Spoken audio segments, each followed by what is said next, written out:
শেখ হাসিনার মানবতা বিরোধী অপরাধের দুটি সুনির্দিষ্ট অভিযোগ ট্রাইব্যুনালে আবারও প্রমাণ করা হয়েছে বলে দাবি রাষ্ট্রপক্ষের। মঙ্গলবারের যুক্তিতর্কে গুলি করে হত্যা নির্দেশ ও উস্কানি সংক্রান্ত বিভিন্ন তথ্য প্রমাণ ও সাক্ষ্য তুলে ধরে প্রসিকিউশন।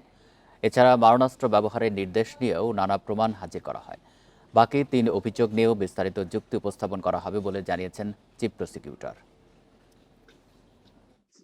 জুলাই আন্দোলন দমনে মানবতা বিরোধী অপরাধের মামলায় শেখ হাসিনা সহ ৩ আসামির বিরুদ্ধে সুনির্দিষ্ট অভিযোগ ৫টি।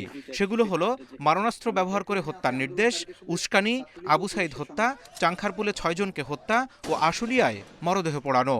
এসব নিয়ে ৫৪ জনের সাক্ষ্য শেষে এখন চলছে যুক্তিতর্ক উপস্থাপন।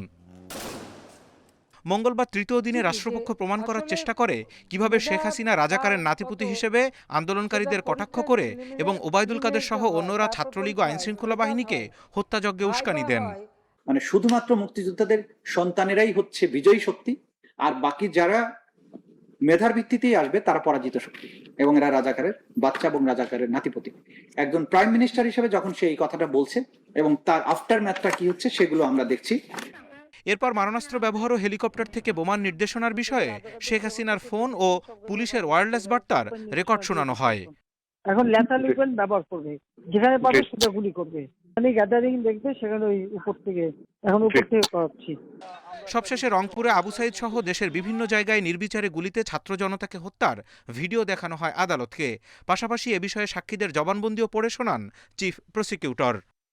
প্রত্যেকটি বুলেট এবং পিলেট আদালতে প্রদর্শিত হয়েছে, সেগুলো থেকে খুব ক্লিয়ারলি ধারণা পাওয়া যাচ্ছে যে ওয়েপন্স গুলো কিভাবে ব্যবহার করা হয়েছে, বডির কোন অংশে এগুলোকে প্রয়োগ করা হয়েছে। লেথাল ওয়েপন সংক্রান্ত বুলেট এবং পেলেট থেকে এই পুরো বক্তব্যটা স্পষ্ট হয়েছে কিভাবে গুলি করা হচ্ছিল, কি প্রক্রিয়া মানুষগুলোকে হত্যা করা হয়েছে, তার অর্ডারটা কিভাবে ক্যারি আউট হয়েছে, এই সংক্রান্ত থাউজেন্ডস অফ ভিডিওস রয়েছে, যেখান থেকে আমরা সিলেক্টেড কিছু ভিডিও আদালতে প্রদর্শন করেছি। এদিকে কুষ্টিয়ায় ৬ জনকে হত্যাসহ ৮ অভিযোগে হাসানুল হক ইনুর বিরুদ্ধে অভিযোগ গঠনের শুনানি শুরু হয়েছে ট্রাইব্যুনাল ২-এ।